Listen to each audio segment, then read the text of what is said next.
എല്ലാവർക്കും മറ്റൊരു എപ്പിസോഡിലേക്ക് സ്വാഗതം. ഇന്നത്തെ എപ്പിസോഡിൻ്റെ തുടക്കത്തിൽ വൈജയന്തിയും കമലയും ഫോണിൽ സംസാരിച്ചുകൊണ്ടിരിക്കുകയാണ്. വൈജി ഇപ്പോൾ കമലയോടെ പറയുന്നു, എനിക്ക് ഒരു സമാധാനവുമില്ല. എൻ്റെ വീടിപ്പോൾ അവളുടെ കയ്യിലായിരിക്കുകയാണെന്നാണ് വൈജ പറയുന്നത്. അവളെ ഇപ്പം ഭരണം, അവളവിടെ കാര്യങ്ങളെല്ലാം ഇപ്പം തീരുമാനിക്കുന്നതെന്നാണ് വൈജയുടെ പരാതി. ഇത് കേൾക്കുന്ന കമല, നീ വെറുതെ അതുവിധം പറയില്ലേന്ന് പറയുമ്പോൾ, എനിക്കിപ്പോൾ ബാലേന്ദ്രനെ കാണാൻ പോലും അവകാശമില്ല, ബാലൻ പോലും ഇപ്പോൾ അവളുടെ കയ്യിലായില്ലേ എന്ന് വൈജ പരാതി പറയുന്നു.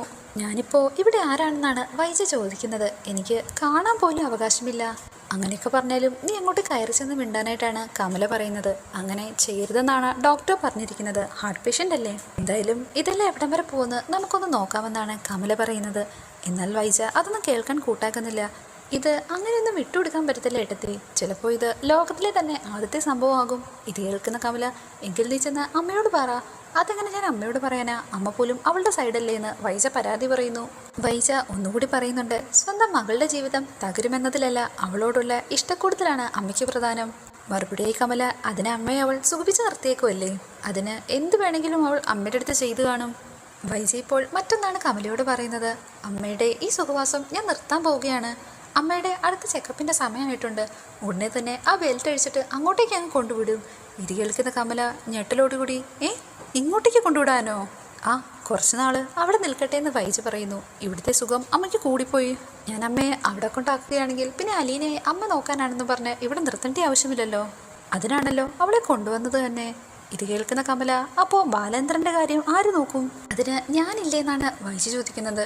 ഞാനൊരു ലോങ് ലീവിന് തന്നെ അപ്ലൈ ചെയ്യും. ഇനി അഥവാ ലീവ് കിട്ടിയില്ലെങ്കിൽ VRS തന്നെ എടുക്കും. ജോലി കളയേണ്ടി വന്നാലും സാരമില്ല. എന്തായാലും ഇവളുടെ കാര്യത്തിലൊരു തീരുമാനമാക്കിയിട്ടേ ഇനി ഞാൻ അടങ്ങൂ.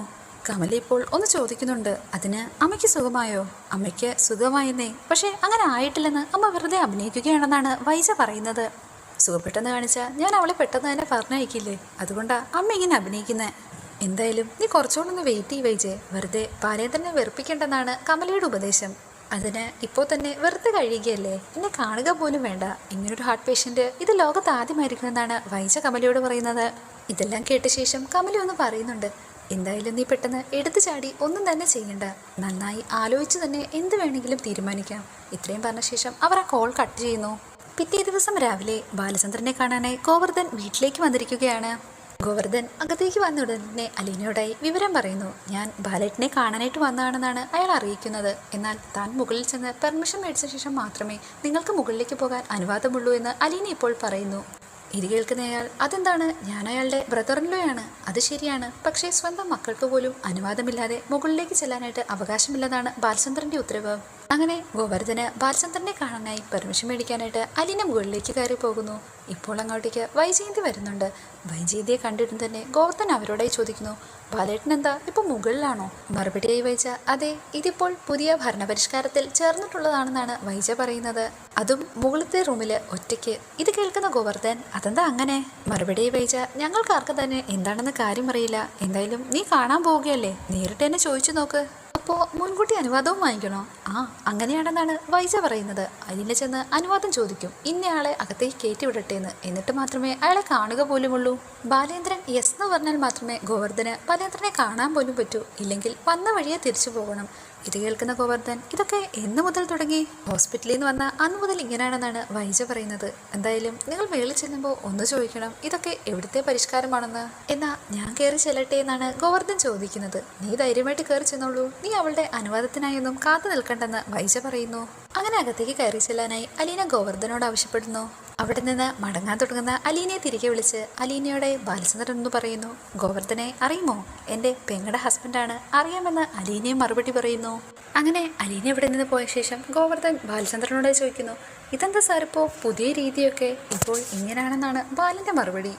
ഇങ്ങനെ ആവുമ്പോൾ ആരുടെയും ഒച്ചയും കേൾക്കണ്ട, ആരുടെയും കാപട്യവും കാണണ്ടെന്നാണ് ബാലചന്ദ്രൻ വീണ്ടും മറുപടി പറയുന്നത്. ഗോവർദ്ധൻ മറ്റൊന്നുകൂടി പറയുന്നുണ്ട്, ബാലേട്ടൻ ഇങ്ങോട്ടേക്ക് മാറിയതിൽ ചേച്ചിക്ക് നല്ല ദേഷ്യമുണ്ട്. ഇനി കേട്ടപാടെ ബാലൻ, അതിനിപ്പോൾ ഞാൻ എന്ത് വേണം? ഹാർട്ട് പേഷ്യൻ്റ് ആയിട്ടുള്ള ഞാൻ എൻ്റെ ഹൃദയത്തിൻ്റെ സമാധാനമല്ലേ നോക്കേണ്ടതെന്നാണ് ബാലചന്ദ്രൻ ചോദിക്കുന്നത്. അത് ശരിയാണെന്നും അലീനയുടെ കാര്യത്തിലാണ് ചേച്ചിക്ക് പ്രശ്നമെന്നാണ് ഗോവർദ്ധൻ പറയുന്നത്. ചേച്ചിക്ക് അങ്ങനെ വല്ല പ്രശ്നമുണ്ടെങ്കിൽ അതുണ്ടായിക്കോട്ടെ, എന്നെ താഴ്ത്തിക്കെട്ടി കുറേ കാലം ഇവിടെ വിലസിയതല്ലേ, ഇനി കുറച്ച് പ്രശ്നങ്ങളൊക്കെ ആവാമെന്ന് ബാലൻ പറയുന്നു. ബാലേട്ട, അതല്ല ഞാൻ പറഞ്ഞു വന്നത്. കുട്ടികളൊക്കെ കാണുമ്പോൾ മറുപടിയെ ബാലചന്ദ്രൻ, കുട്ടികൾക്ക് ചിന്തിക്കാനും മനസ്സിലാക്കാനും ഒക്കെ പ്രായമായി. അഥവാ അവർ മനസ്സിലാക്കിയിട്ടില്ലെങ്കിൽ അത് അവരുടെ ഫോൾട്ട്. ഇപ്പോൾ അവിടേക്ക് അലീന ജ്യൂസുമായി കടന്നു വരികയാണ്. കൊള്ളാം, നന്നായിട്ടുണ്ടെന്നും ഗോവർദ്ധൻ പറയുന്നുണ്ട്. അതിനുശേഷം ബാലചന്ദ്രൻ ഒരു കാര്യം ഗോവർദ്ധനോടായി അറിയിക്കുന്നു. അലീനയെ ഞാൻ എൻ്റെ അഡീഷണൽ പ്രൈവറ്റ് സെക്രട്ടറി ആയിട്ട് ഇപ്പോൾ നിയമിച്ചിരിക്കുകയാണ്. അതായത് ഓഫീസ് കാര്യങ്ങളും കുടുംബകാര്യങ്ങളുമെല്ലാം അലീനയുമായിട്ടും ഡിസ്കസ് ചെയ്യാം. ഇത് കേട്ടപാടെ ഗോവർദ്ധൻ, അതിന് അങ്ങനെയൊക്കെ ഒരു തസ്തികകളുണ്ടോ?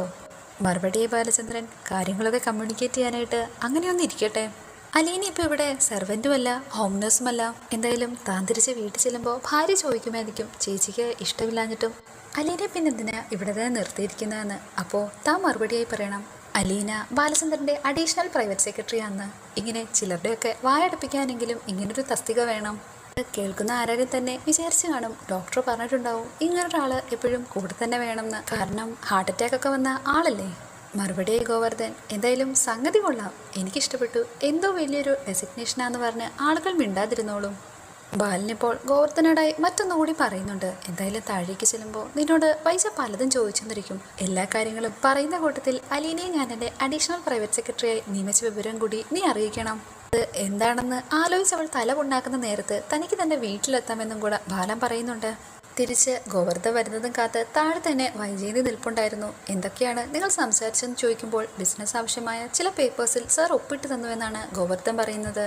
അപ്സ്റ്റെയറിൽ ഇങ്ങനെ എന്തിനാ ഒറ്റയ്ക്ക് പോയി താമസിക്കുന്നതെന്ന് നീ ചോദിച്ചില്ലേ? ഞാൻ ചോദിച്ചു. ശാന്തി, സമാധാനം ഇതെല്ലാം കിട്ടുവാൻ വേണ്ടി എല്ലാവരിൽ നിന്ന് അകന്നു കഴിയുവാനാണ് ഞാൻ തീരുമാനിച്ചിരിക്കുന്നതെന്നാണ് ബാലനെ അറിയിച്ചിരിക്കുന്നതെന്ന് ഗോവർദ്ധൻ പറയുന്നു.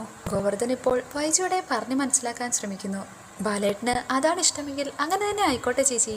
ഇതെല്ലാം കേട്ട ശേഷം വൈജ, അതൊക്കെ എന്തുമായിക്കോട്ടെ, ബാലചന്ദ്രൻ്റെ ഇഷ്ടം പോലെ തന്നെ ആയിക്കോട്ടെ. പക്ഷേ എന്ത് കാരണം കൊണ്ടാണ് അലീനയെ വീണ്ടും ഈ വീട്ടിൽ വെച്ചുകൊണ്ടിരിക്കുന്നത്? ഈ വീട്ടിൽ ഒറ്റയ്ക്ക് കഴിയേണ്ട ആവശ്യം എന്താണ് ബാലചന്ദ്രന്? എല്ലാവരും ഒത്ത് ഡൈനിങ് ടേബിളിൽ വന്ന് ഒരുമിച്ചിരുന്ന് ഭക്ഷണം കഴിക്കാമല്ലോ. ഇതിപ്പോൾ ഇവിടെ എന്താ ഉണ്ടാവുന്നത്? അലീന ഭക്ഷണമെല്ലാം കൂടെ വാരിക്കെട്ടി മുകളിലേക്ക് കൊണ്ടു കൊടുക്കും. അതിൻ്റെയൊക്കെ ആവശ്യം തന്നെ എന്താണ്? അവളുടെ അനുവാദമില്ലാതെ ആർക്കും തന്നെ ബാലചന്ദ്രനെ കാണാൻ പോലും കഴിയില്ല.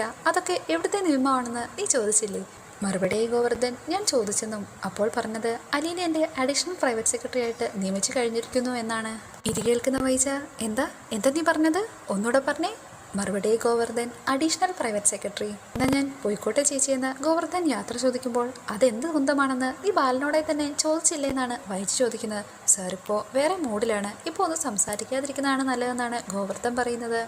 ഇതെല്ലാം കണ്ടുകൊണ്ട് അങ്ങോട്ടേക്ക് വരുന്ന ബബിത വൈജയോടെ ചോദിക്കുന്നു, എന്താ അമ്മേ, ഗോവർദ്ധനങ്ങള് എന്താ പറഞ്ഞിട്ട് പോയത്? വൈജ വിവരം അറിയിക്കുന്നു. ഇത് കേൾക്കുന്ന ബബിതയും, അപ്പോൾ അച്ഛൻ ആരാ എന്ന് എടുത്തു ചോദിക്കുമ്പോൾ വൈജ, ഇതിനൊരവസാനം ഞാൻ കണ്ടിട്ടേ അടങ്ങൂ എന്ന് ഉറച്ചു തീരുമാനിക്കുന്നു. ഇത് കഴിഞ്ഞ് വൈജ പെട്ടെന്ന് തന്നെ മുറിയിലേക്ക് പോയി ബാഗ് എടുത്ത ശേഷം തിരിച്ചിറങ്ങി വരികയാണ്. നേരെ ചെല്ലുന്നത് അലീനയുടെ അടുത്തേക്കാണ്. ഇന്നുകൂടിയേ ഉള്ളൂ നിന്റെ അഴിഞ്ഞാട്ടം. തിരിച്ചു വരുമ്പോഴത്തേക്കും ഞാൻ ആരാണെന്ന് നിനക്ക് ശരിക്കും കാണിച്ചു തരാമെന്ന് വൈജ ദേഷ്യത്തോടു കൂടി പറയുന്നു. വാതിൽക്കൽ തന്നെ നിൽക്കുന്ന ബബിതയും വൈജ എങ്ങോട്ടേക്കാണ് പോകുന്നതെന്ന് ചോദിക്കുന്നു. മറുപടിയായി വൈജ, എനിക്ക് പറയാൻ മനസ്സില്ലെന്ന് പറയുന്നു. എന്നോട് എന്തിനാണ് ഇങ്ങനെ തട്ടിക്കയറുന്നത്? ഞാൻ എന്ത് ചെയ്തിട്ടാണെന്ന് ബബിത ചോദിക്കുമ്പോൾ അച്ഛൻ കാണിക്കുന്ന കോപ്രായം കണ്ടിട്ട് മക്കൾ മൂന്നുപേരും മിണ്ടാതിരിക്കുകയല്ലേ? നിങ്ങൾ ചെയ്യുന്നത് ശരിയാണോ എന്ന് ചോദിക്കാൻ ഒരെണ്ണത്തിന് നാവുണ്ടോ? ഇത്രയും പറഞ്ഞ ശേഷം വൈജ ദേഷ്യത്തോടുകൂടി അവിടുന്ന് കാറെടുത്ത് എങ്ങോട്ടേക്കോ പോകുന്നു. ഈ വിവരം അലീന മുത്തശ്ശിയെ അറിയിക്കുകയാണ്. എങ്ങോട്ടാ പോകുന്നതെന്നൊന്നും പറഞ്ഞില്ല. മാഡം പെട്ടെന്ന് ദേഷ്യത്തോടു കൂടി വണ്ടിയിൽ കയറി എങ്ങോട്ടാ പോയിരിക്കുന്നുവെന്ന് അലീന പറയുന്നു. മറുപടി മുത്തശ്ശി, ഗോവർദ്ധൻ വന്നിരുന്നുവല്ലേ? ശബ്ദം ഞാൻ കേട്ടിരുന്നു. മുമ്പ് വരെ ഇവിടെ ഉണ്ടായിരുന്നു എന്നും ഇപ്പോൾ പോയെന്നും അലീന മറുപടി പറയുന്നു. ബാലചന്ദ്രൻ ഇല്ലാതിരുന്ന സമയത്ത് 3 കടയിലെയും കാര്യങ്ങൾ അവൻ ഒറ്റയ്ക്കല്ലേ നോക്കുന്നതെന്നാണ് മുത്തശ്ശി പറയുന്നത്. ഇതൊക്കെയോ കടലാസൊക്കെ സാറിനെ കൊണ്ട് ഒപ്പിടിക്കുന്നത് ഞാൻ കണ്ടു എന്നും അലീന പറയുന്നുണ്ട്. അല്ലേ, വൈജയന്തി എങ്ങോട്ടേക്കാണ് പോയതെന്ന് തനിക്ക് അറിയില്ലെന്നാണ് അലീന ഇപ്പോൾ പറയുന്നത്. ഞാനല്ലേ മാഡത്തിൻ്റെ ശത്രു എന്നും അലീന പറയുന്നുണ്ട്. അവൾ എങ്ങോട്ടേക്കാ പോയതെന്ന് മുത്തശ്ശി എടുത്ത് ചോദിക്കുന്നു. എങ്ങോട്ടേക്കാ പോകുന്നത് എന്നൊന്നും എന്നോട് പറഞ്ഞില്ല. പക്ഷേ തിരിച്ചു വരുമ്പോഴത്തേക്കും എന്നെ ശരിയാക്കി തരാമെന്ന് ദേഷ്യത്തോടു കൂടി പറഞ്ഞാണ് പോയിരിക്കുന്നത്.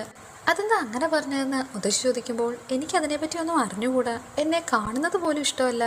എന്തായാലും അവൾ പോയിട്ട് വരട്ടെ, അല്ലെങ്കിൽ തന്നെ അവൾ നിന്നെ എന്നാ ചെയ്യാനായിട്ടാണെന്നാണ് മുത്തശ്ശി ഇപ്പോൾ അലീനയോട് പറയുന്നത്. വൈജി ഇപ്പോൾ നേരെ ചെന്നത് കമലയെ കാണാനായിട്ടായിരുന്നു. വീടിൻ്റെ സിറ്റൗട്ടിൽ തന്നെ ഇരിക്കുന്ന ഹരിശങ്കറിനോട് അകത്ത് അമ്മയില്ലേന്നാണ് വൈജി ചോദിക്കുന്നത്. മറുപടിയായി അമ്മ അകത്തേക്കുണ്ടെന്നും ആൻറ്റി അകത്തേക്ക് വരുവാനും ഹരിശങ്കർ ആവശ്യപ്പെടുന്നു. വൈജിയെ കണ്ടപാടെ കമല ചോദിക്കുന്നുണ്ട്, നീ നേരെ ഇങ്ങോട്ടേക്ക് വന്നതാണോ അത് എവിടെയെങ്കിലും പോകുന്ന വഴിക്ക് വെറുതെ കയറിയതാണോ? എനിക്കൊരു ഹോം നഴ്സിനെ വേണം എടുത്തി, അർജൻറ്റാണെന്നാണ് വൈജി ഇപ്പോൾ പറയുന്നത്. അതിനെന്തിനാ ഇപ്പോൾ വേറൊരു ഹോം നേഴ്സ്? അവിടെയുള്ള ഒരെണ്ണം തന്നെ പോരെ? 4 പേരുടെ ഗുണമുള്ളതല്ലേ? അല്ല, ഗുണവധികാരമാണെന്നാണ് വൈജ പറയുന്നത്. ആ നശിച്ചവളെ പുറത്തു കളയാൻ വേണ്ടിയാണ് ഞാനിപ്പോൾ ശ്രമിക്കുന്നത് പോലും. ഇത് കേട്ട ശേഷം കമല ഇപ്പോൾ ചോദിക്കുന്നു, ശരിക്കും ഇപ്പോൾ എന്താ പ്രശ്നം? ബാലേന്ദ്രൻ അവൾക്ക് പ്രമോഷൻ കൊടുത്തു. ഇപ്പോൾ അവളെ അഡീഷണൽ പ്രൈവറ്റ് സെക്രട്ടറി ആക്കിയിരിക്കുകയാണെന്നാണ് വൈജ പറയുന്നത്. ഇത് കേൾക്കുന്ന കമല, ഈ പ്രമോഷനൊക്കെ കിട്ടാനായിട്ട് അതിന് അവൾ ആരാണ്? മനസ്സിലായില്ലേ? അവളിപ്പോൾ ബാലേന്ദ്രൻ്റെ അഡീഷണൽ പ്രൈവറ്റ് സെക്രട്ടറി ആണെന്നാണ് വൈജ വീണ്ടും പറയുന്നത്. ഇത് കേട്ടപാടെ നിർത്താതെ ചിരിക്കുകയാണ് കമല. ഇതോടുകൂടി ഇന്നത്തെ എപ്പിസോഡോട് അവസാനിച്ചിരിക്കുന്നു. Please like, share and subscribe.